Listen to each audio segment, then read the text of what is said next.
So for many Bears fans, this news may not come as much of a surprise. To many outsiders in the NFL realm, it comes as a huge surprise. The reason for those people outside of the local market of Chicago, Illinois, is that they are judging Lovie Smith's tenure on the surface of a 10-6 record, which is possibly the worst way to ever judge what occurred with the Bears this season. Yes, they did finish 10-6. They started the season 7-1. Not a good finish. They beat up on all the bad teams that are sub-500 teams, except for the Colts, which was by far the most impressive performance I've ever seen from a Bears offense in the opener at Soldier Field against Andrew Luck and the Colts, who we had no idea about going into this season.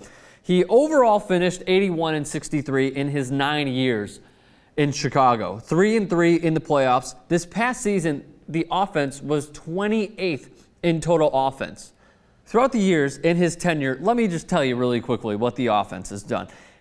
In total offense, this is. In 2011, they were 24th. In 2010, they were 30th. In 2009, they were 23rd. In 2008, they were 26th. In 2007, they were 27th. In 2006, their best finish, they were in the middle of the pack at 15. In 2005, they were 29th. In 2004, they were the worst offense in the NFL. This has been the microcosm of Lovie Smith's tenure as Bears head coach. Defense first, offense, we'll just push it to the side. Our defense will win games. Our defense will win championships. It's not that way anymore, Lovie. They lost 8 of 9 against Green Bay, and they also lost 6 straight against the Packers. 1 playoff appearance since 2007. In 2011, they also started 7-3. They finished 8-8. Since 1990, 38 teams have started 7-1. The Bears were the second one to miss the playoffs. 3 offensive coordinators in 4 years. Many problems, including the offensive line.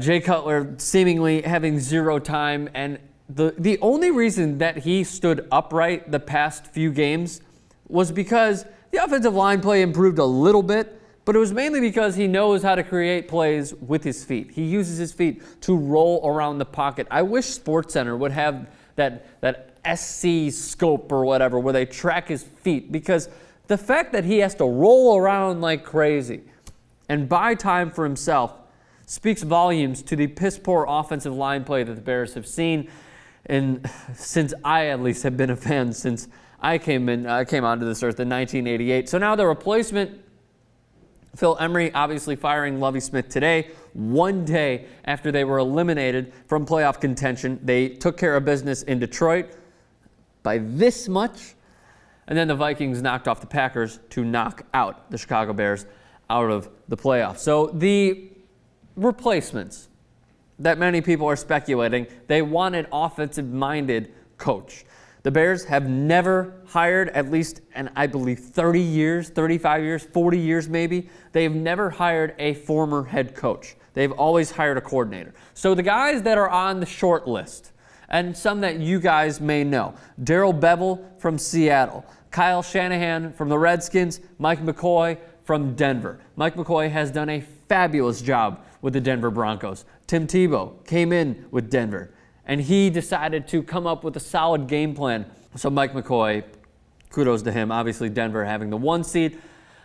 Again, his tenure was good, and he is a good head coach. No one should celebrate this. No one should be jumping for joy and doing backflips because Lovie Smith was fired. It's just the first step in the right direction of a team that has such a high ceiling, and that everyone thinks in Chicago is this Super Bowl-like team because they now have Brandon Marshall, and they have a good quarterback. Certainly not a great quarterback in Jay Cutler. Their defense is good, but they obviously need a lot of changes.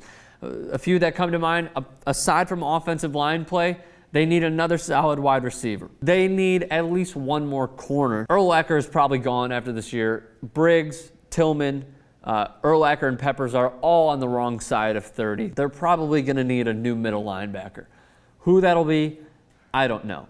But the team needs so many different changes, and it needs to start with the offense. Now, will them focusing on the offense bleed into and affect the defense? Maybe. It could happen, because if you hire an offensive-minded coach, that could happen any day. But overall, Lovie Smith is gone after 9 years. Not a day to celebrate, just a step in the right direction.